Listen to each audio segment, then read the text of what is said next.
Manbily have sent this tripod for us to independently review. It's the MC284, and I'm always cautious when trying more budget-friendly tripods because sometimes it's a false economy. If you're putting a really expensive equipment on these tripods, and they have to deal with some uneven surfaces and heavy weighted lenses. So I've tried cheaper tripods in the past and they haven't been fit for purpose. So I'm really interested to see how this stands up, quite literally. And when I first got it out of the packet, I was actually quite surprised by how light it is. It's not super light. I've known lighter tripods, but I don't like them because they're too unstable. It weighs 1.75 kilogram, but sometimes heavier tripods are better for heavy equipment and depending on the conditions. And it has a load capacity of 15 kilogram, which I haven't tested to the full yet, but I put on my mirrorless camera with quite a heavy lens on it, and it seems to have done okay so far. So the folding weight is 48 centimeters when it comes with a bag with it. And you also take off the head, obviously, to give you more space in the bag.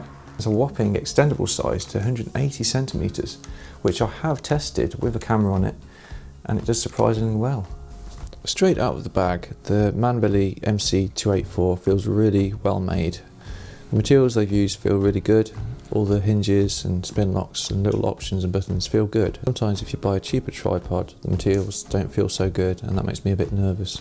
Compared to my other tripods, it's the lightest of the three actually. My Manfrotto tripod is the heaviest of the three. It's more suited for heavier work, but it's not so nice to carry. The Velbron is a light video tripod. Again, it's not always that steady because of its weight. When it comes to tripod heads, the Manbily is quite a small one. I personally prefer handles, which are usually used for video work. My biggest criticism is the plate is quite small compared to my other tripod heads. Smaller plates won't carry heavier loads so well, although I've had no problems with this one so far. So attaching it to the plate is really easy. It comes with a really nice spin lock, and so you can put it on quite quickly and easily. Usually you have to have a coin with you if it doesn't come with that little handle. So that's really good and convenient. And attaching it to the head is really good as well. It's just a simple vise, but it feels quick and secure. So the middle column of the tripod I use quite a lot. Instead of spraying out the legs to get height, it's just really easy and convenient to use the middle one. And it feels okay. I wouldn't have it at its highest point. I think it's just a bit too unstable. 2/3 of the way I'm really happy to use. It feels sturdy and secure. The tripod legs can go fully vertical, and they're controlled by those red clips, which feel really good. And you can put them vertical to fit them in smaller spaces in the bag, but also if you want to use it for unusual angles.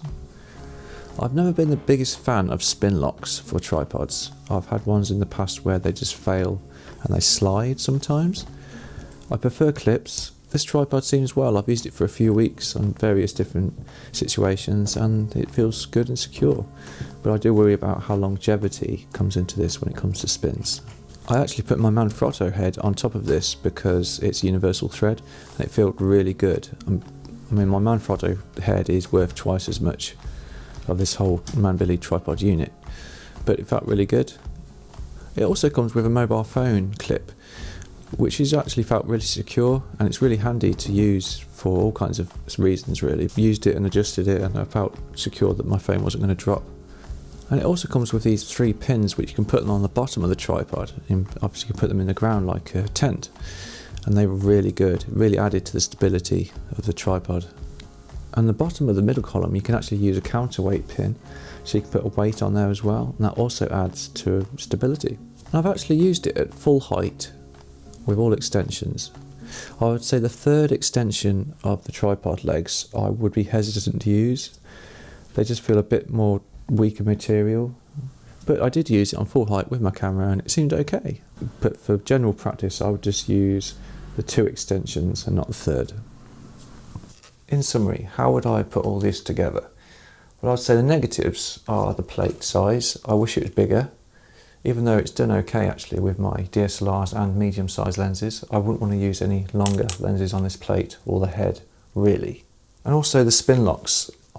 Even though they've been fine, I've used it for a good few weeks now and it's never let me down. I feel like there's more to go wrong with spin locks. I would prefer clips, and I would like a handle on the tripod. But that's my particular use case. I mean, you can buy much more expensive tripods that don't have handles either. That's usually for video work, but I like it for photography work as well. So there's more positives. I really like the build. It feels substantial, and that's the most important thing. And it's steady with weight on it as well at quite a considerable height. I have really thought about the little details, such as the spikes that can go in the bottom of the feet when you're in soft ground. So I really like the head and the way it adjusts. You can go horizontal and portrait, and really it's actually more adjustable than my other tripod heads. For £100 here in the UK, that's really cheap for a tripod, a decent tripod. Of course you can get cheaper ones, but I really wouldn't go there. We've been using this tripod for our videos on YouTube, on unsteady ground. I've also used it for a few other jobs in professional environments, and I've been really happy with its performance. It's been steady, light and portable, and it's done the job. This is really value for money. It feels professional, and I would really recommend it.